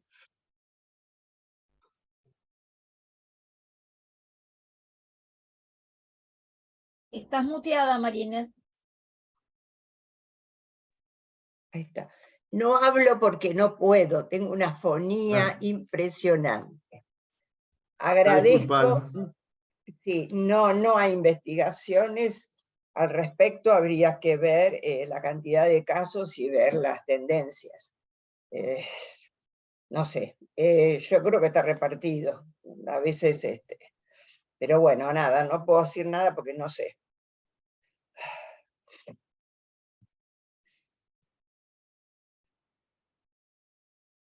Lo único que iba a decir, Nadina, que lo dale. escribí en el chat, es que cuando el hombre violento mata o le hace algún daño al hijo para castigar a la madre, sé que hay materiales en este momento y publicaciones que hablan de violencia vicaria. Le han puesto ese nombre, a título informativo. O sea, está reconocido ya como con una figura. Nada más. No la veo a Nadina, yo no sé si quiere intercambiar con relación a su pregunta. No sé si a lo mejor está sin cámara, por eso no la estoy viendo. Disculpen, sí, estoy acá, estoy sin cámara. Bueno, pero aprovecho, sí. Primero agradezco un montón toda la charla, la conversación. No, lo pregunto porque a mí me preocupa mucho, especialmente porque estoy viendo últimamente un recrudecimiento respecto de casos que incluso en la justicia salen mencionando, que sé que no es un tema de esta mesa en particular, pero por eso lo pensaba, mencionando el SAP, el supuesto SAP, y por otro lado, entonces hacer mención también a estas cuestiones hace que a veces se invisibilicen y quedan de nuevo muy expuestas siempre las mujeres como que son las que matan, las que maltratan y demás, y se invisibiliza un poco, bueno, los progenitores que lo hacen, ¿no? Varones. Por eso un poco lo tomaba y quería saber porque quizás sí había alguna investigación y por eso el doctor Villar lo mencionaba más. Muchas gracias. No, Nadira, no hay una investigación. Yo lo que conozco del tema desde el 2011 que empecé, digamos, como a adentrarme, tiene que ver fundamentalmente con lectura de fallos, con lectura de noticias. En el último tiempo estuve leyendo, pero hay de los casos, de lo que Reckning habla como venganza marital, hay de ambos lados. Hay también, sí, creo que claramente hay más niños varones que niñas mujeres que mueren, ¿sí? Pero también las hay, en cantidades. Si yo tuviera que hacer digamos, de los casos más relevantes y demás, han sido, y en contra de esta aproximación que ha hecho la gente de nuestras manos, irían a la cabeza la pareja en conjunto. ¿Sí? Por lejos, por lejos.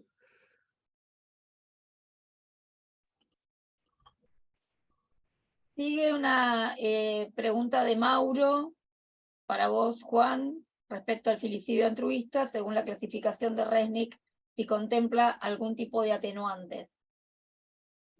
No, Reckning es un médico psiquiatra. En realidad él lo que hace es investiga el fenómeno, médico psiquiatra con muchos años de forense y demás, y hace una clasificación. Yo entiendo que dependerá de cada caso, digamos, ¿no? Eh, Dependerá por supuesto, en el filicidio altruista, si es acompañado por el suicidio se lleva a cabo, bueno, no habrá penalidad alguna, pero vamos a suponer que hay una sobrevivencia. No me parece que haya un atenuante, a menos que haya alguna situación de inimputabilidad, que las hay en algunos casos.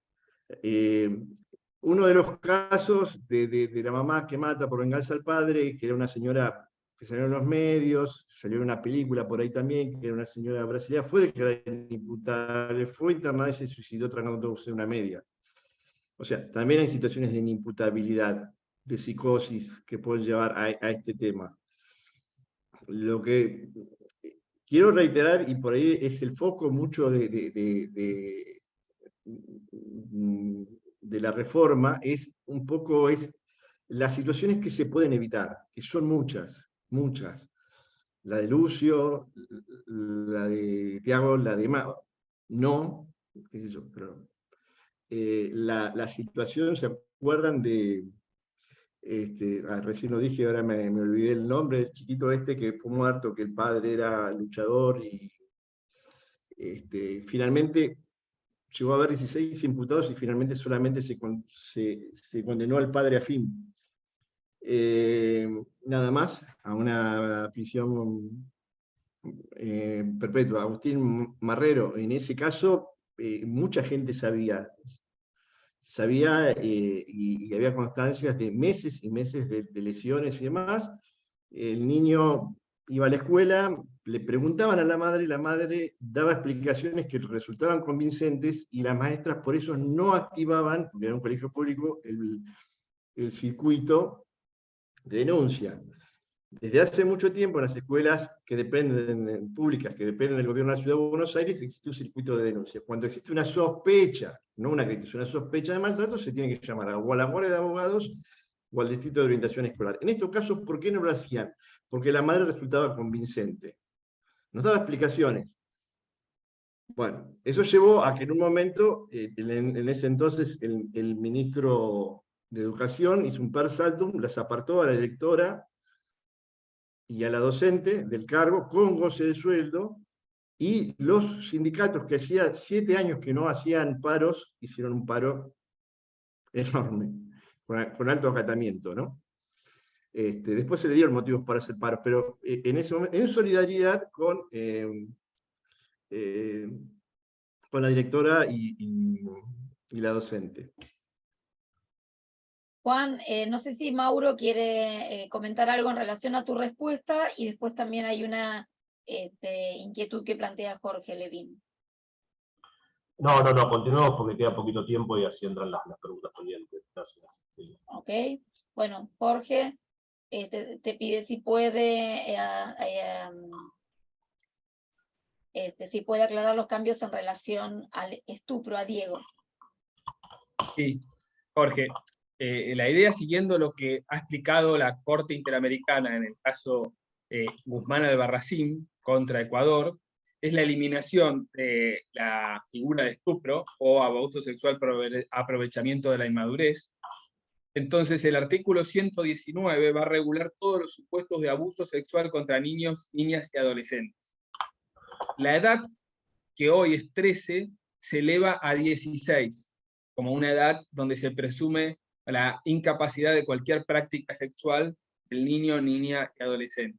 Y queda la franja de 16 a 18, donde también pueden ser víctimas, por supuesto, como lo pueden ser los adultos, de abuso sexual, pero pueden darse diferentes situaciones. Puede darse una situación de violencia, puede darse una situación de asimetría de poder, ¿no? Un docente, un profesor, puede darse una situación de amenaza, diferentes condicionantes que expliquen que no haya, en ese caso concreto, un mutuo acuerdo. O puede haber directamente una negativa de la persona de 17 años, imaginen, y 10 meses a tener relaciones sexuales con la persona que es su pareja en ese momento. Entendemos que este es el lineamiento que ha marcado la Corte Interamericana con claridad, eliminando la posibilidad que hoy da la redacción del Código Penal, que en los casos donde tenemos niños y niñas entre 13 y lo más gráfico, se empiece a indagar si el niño o la niña consintió la relación sexual o no, y se evalúe si tiene madurez sexual, si hubo una seducción por parte del adulto o no, o el niño o la niña propició esa relación. Esa es la idea. Esto está en sintonía con lo que marca la Corte Interamericana y evita que se termine discutiendo, como ocurre en las causas de estupro. Yo he sido abogado, patrocinante de víctimas en causas de estupro, que la discusión no era si la relación sexual hubo o no se practicó, a diferencia de otros casos de abuso sexual infantil, ¿no? De niños de 10, 9, 8 años, donde el imputado, la defensa se centra con negar el hecho. Acá se centra la defensa básicamente en la vida sexual del niño o la niña, y empiezan a desfilar todo un tema que se tiene que hablar o debatir en el juicio, cuestiones que hacen a la intimidad de ese niño o esa niña, y eso quedaría por fuera ya de la discusión legal. Lo que se va a discutir es la edad del niño o la niña, se la conoce, o en otra franja entre 16 y 18 años. Convenimos esa franja de 16, porque ya a partir y esto es complementándolo con el Código Civil y Comercial de la Nación, la franja hoy del Código Civil y Comercial de la Nación, donde se permite la disposición del cuerpo casi como un adulto, ¿no? Uno podría, hay ciertas excepciones, es de 16 años. Entonces, tomamos esa edad que nos parecía la más adecuada para fijar, y no la de 13, que nos parece muy baja, y que habilita esta discusión en la figura de estupro. No sé si ha quedado claro, Jorge. Sí, muy claro. Gracias, doctor. Bien, ahí hay un último comentario por parte de Cintia, y ya nos quedan poquitos minutitos como para hacer el cierre de este encuentro. Cintia plantea que en relación al incumplimiento de funcionarios y funcionarias públicas, piensa en la falta de recursos del sistema de protección de derechos de niños, y que es un tema candente. Sí, claro, es una... Ahí no sé si alguno de ustedes, Lucas, tal vez, que quieras aportar en relación a este comentario. Sí, la verdad es que, digamos, pasa eso, ¿no? Digo, hoy los servicios de protección, digo, los profesionales del servicio de protección, no solo, digamos, en cuanto a los salarios, digamos, no, o sea, tienen que hacer evaluaciones de riesgo, hay que capacitarlos constantemente, hay mucha rotación de personal, digo, por los salarios, y además es verdad que todos los servicios, por lo menos en la provincia de Buenos Aires, estamos en una situación casi de emergencia, porque, a ver, en estadísticas nosotros desde la pandemia ha crecido más de un 150% las situaciones de maltrato infanto-juvenil, prácticamente 50 situaciones por día se están abordando en maltrato y abuso, y es las 24 horas, porque a nosotros nos pasa, por ejemplo en Tigre, pero nos pasa a todos los servicios locales, digo que las situaciones siguen durante la noche y los fines de semana, o sea, cuando se aborda una situación en comisaría, digamos, ya no es que se cita para otro día, digamos, se trata de abordar en el momento, en el lugar, sobre todo cuando es una situación urgente. Digo, en esto lo que ayudan también son los protocolos y contar con otras áreas municipales. Digo, nosotros nos pasó de construir un protocolo municipal donde se articula la intervención de seguridad, salud y servicio local. Entonces, se unificaron los criterios del protocolo, no digo que siempre funcione, pero por lo menos hay una herramienta que uno puede decir que marca, digamos, un rumbo en cómo hacer la intervención. Esto no nos quita que no pueda pasar que tal vez en una entrevista, a veces no se puede identificar una situación de vulneración en una sola entrevista, por eso hay que contar con todos los elementos de los otros efectores. Pero es cierto que, digamos, los servicios de protección están, digamos, hoy, incluso jerárquicamente, digamos, no están avalados o no tienen, digamos, tienen la responsabilidad que tienen, digamos, tal vez, no digo un juzgado, ¿no? Porque tiene otro tipo de responsabilidad también, pero hay una responsabilidad constante, uno está articulando permanentemente con la Fiscalía, en la intervención, con el juzgado de familia para que saque las perimetrales, y a la vez haciendo la evaluación de riesgo y haciendo los informes, y después ir a declarar a los juicios, ¿no? Eso es lo que nos pasa constantemente a los servicios de protección. O sea, hay una situación, creo que hoy, que tiene que mejorar, y esto va desde el nivel nacional, ¿no? O sea, no voy a entrar en el PBI en el presupuesto para la infancia, pero tenemos que pensar en la infancia como algo integral. No sé si respondí, tal vez me fui por otro lado, pero la responsabilidad está hoy en el Código Penal y está para todos, no solo para los servicios de protección. Si un médico o un maestro no hace una denuncia de una situación de vulneración, también hay una responsabilidad penal. Eso está, lo que sí es importante es ser consciente, digamos, que estamos en ese proceso y que tenemos que seguir fortaleciendo digamos, el sistema de protección de forma integral. No toda la responsabilidad o toda la intervención tiene que ver con el área del servicio local. están las responsabilidades de los efectores de salud también, los efectores escolares, digo, todos los efectores que trabajan en la situación y que pueden identificar. Bien. Quería aclarar algo. Una cosa son... Hay un minutito más, Juanpi, no sé si Graciela querés cerrar luego este encuentro. Bueno. Juan, si tenés ahí Sí, un sí, minutito. Juanpi, brevemente. No, brevemente quería decir, hay casos, un caso de la zona norte, de un municipio donde hay dos, donde intervinieron los servicios locales, donde se constató que había unas lesiones quemaduras en ambos pies, lo cual no podía ser accidental. Está explicado hace mucho ese tema. No se dudaba tampoco de que el niño hubiera sido quemado, intervino un servicio de protección, un organismo administrativo, intervino salud, intervino la justicia, intervino salud. Alguien dijo, este chico tiene que volver con la familia, volvió y a los pocos meses lo mataron. Está preso la mamá y la pareja de la mamá. Porque es una cuestión cultural. Pero hay leyes, todos los que intervinieron violaron leyes, porque hay una obligación de denunciar establecida con mucha vehemencia, más que ninguna otra ley, en la ley que rige en la provincia de Buenos Aires, donde ocurrieron estos hechos. Otro caso muy parecido en Pilar, que ahora fue conocido y demás. No es una cuestión cultural. Por eso nosotros creemos que... Sí, es una cuestión cultural. Vos. Uy, que si yo la quiero.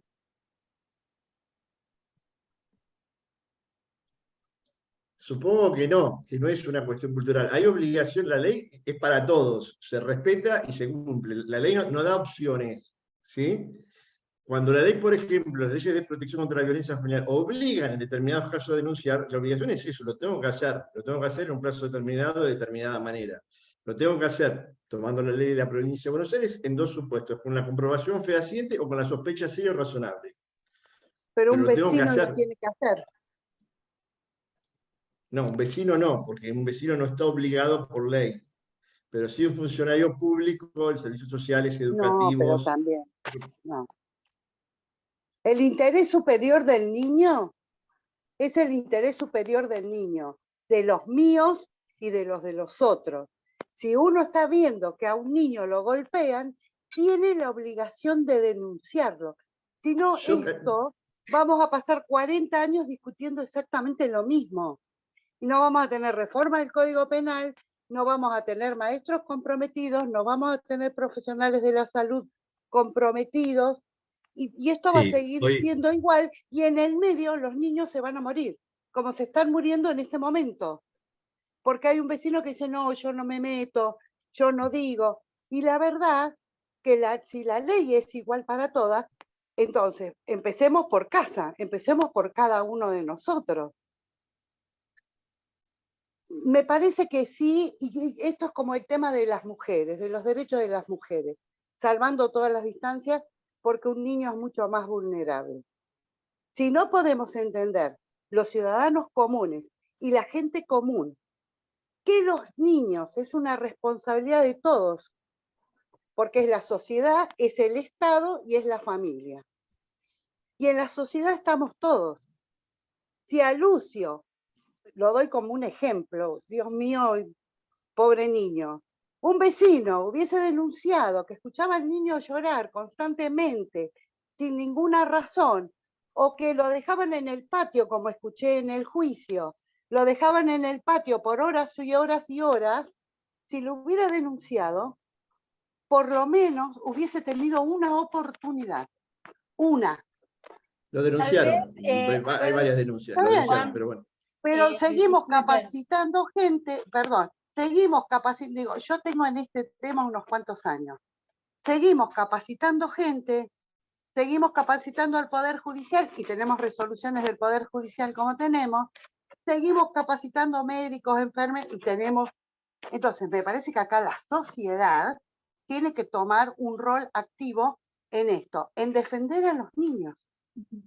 Es todo lo que digo. Bien, Margarita, muchas gracias. Y también... No, perdón, perdón. No, está bien, tal vez un poco, y en esto agradecerles a los tres expositores hoy, a Lucas, a Juan y a Diego, y a Sapmi, que ha planteado poder encontrarnos para hablar sobre estos temas. Por eso el planteo de los tres disertantes tiene que ver con la opción de la corresponsabilidad, ¿no? El planteo que hacen respecto a esta nueva reforma y a estas inquietudes que se plantean en este proyecto de reforma tienen que ver con la corresponsabilidad, y la corresponsabilidad no aplica a un sector en particular, sino evidentemente a las distintas instituciones, a esas miradas que se tienen acerca del sistema de protección y a la sociedad en su conjunto. Así que en un punto creo que el planteo que han estado haciendo lleva a reflexionar sobre la cuestión de la responsabilidad social en la protección de niñas y adolescentes. No sé, Graciela, ya estamos ahí un poquito pasadas de tiempo. Si querés cerrar este encuentro y agradecer la participación de todas y todos. Es un tema que, como decía Jorge recién, Jorge Levin, da para una jornada de día entero, ¿sí? Bueno, lo tendremos en cuenta seguramente, Jorge y todos. Bueno, de nuevo agradecerles a Lucas, a Diego, a Juan Pablo y a todos ustedes por estar hoy acá. Bueno, y recuerden, los esperamos el 27 de abril con un nuevo café. Nos va a acompañar la licenciada Sandra Baita, no se lo pierdan, ¿sí? Bueno, muchas gracias de nuevo. Gracias, buenas noches a todos. Buenas noches. Gracias, buenas noches. Un cariño grande a todos.